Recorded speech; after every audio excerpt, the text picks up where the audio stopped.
So today's topic is about important points regarding Gauss law. So what are the main observation using Gauss law? So first point, electric flux through a closed surface S is phi, which is equal to Q by epsilon naught. That is, Q is the total charge enclosed by the surface. This is basically Gauss law. Okay, second point. Gauss's law is true for any closed surface, no matter what its shape or size. That means it need not be regular shape, perfectly sphere or like that. It can be any random shape. You can apply for any irregular shape, but the only condition is it should be a closed one. So Gauss law is true for any closed surface, no matter what its shape or size. The shape, size, big, small, it can be applied for any kind of shape and size. Only condition is it should be a closed one, and it applies for regular as well as irregular shape and size. The third point. The term Q indicates the sum of all charges enclosed by the surface. That means if you have a surface, the charges can be all around. It can be anywhere, but it should be enclosed in that surface. So this Q means it is the total charges enclosed by that surface. That's the meaning. The term Q indicates the sum of all charges enclosed by the surface. The charges may be located anywhere inside the surface. So all the charges should be inside the surface. That's the meaning. Otherwise, charges can be anywhere. Okay, this is third point. Now coming to fourth point, the surface that we choose for the application of Gauss's law is called the Gaussian surface. Now we are going to define what is Gaussian surface. See, you have a spherical sphere.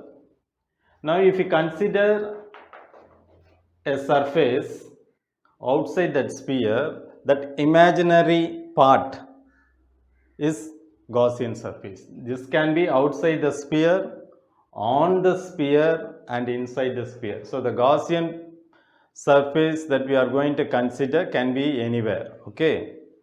So that's the meaning. The surface that we choose for the application of Gauss's law is called the Gaussian surface.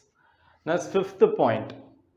Gauss's law is not defined for discrete charges.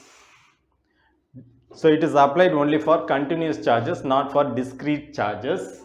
Therefore, take care not to let Gaussian surface pass through any discrete charges. So this is applicable only for continuous charges. It is not applicable for discrete charges. So the Gaussian surface, when you are considering, should not have discrete charges. That's the main point.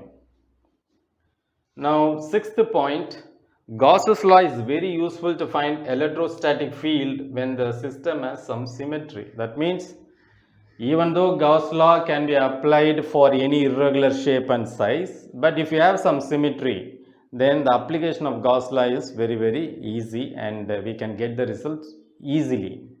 Okay, for example, sphere structure, cubic structure, then pyramid like structure. In that we have some mathematical relations, mathematical formulas for the surface area, volume, everything. So we can apply those results straight away. That's why for application of Gauss law, symmetrical structures, for applying symmetrical structures is very easy. So that's one advantage. So it must, if it has some symmetry, then it is easy to calculate the net electric flux produced because of the charge enclosed by it. The seventh point is Gauss's law based on the inverse square dependence on distance contained in the Coulomb's law. If you carefully see Coulomb's law, so we derive or we extract the content of Gauss law from Coulomb's law. So Coulomb's law, you know already, the force is 1 by 4 pi epsilon naught if you are considering free space, Q1, Q2, divided by distance square, distance between two charges, that is force is inversely proportional to distance square. So we have derived this Gauss's law, or the concepts of Gauss's law is extracted from Coulomb's law. Therefore, the inverse dependence, that's what is say, inverse square dependence on distance, inverse square dependence on distance contained in the Coulomb's law. So Gauss law, we have this distance d square, so we cannot deviate from that. So if it is not obeying this kind of relation, then the Gauss law is deviating from its core result and we have something else. So that's all about the key points regarding Gauss's law. So as I told you, the key point is the electric flux emanating from a closed surface is equal to total charge enclosed in that surface divided by epsilon naught, where epsilon naught is permittivity of free space, which is 8.854 into 10 power minus 12 farads per meter, and the surface can be regular, irregular, of any shape and size. Thank you for your attention. Thank you. Nandri.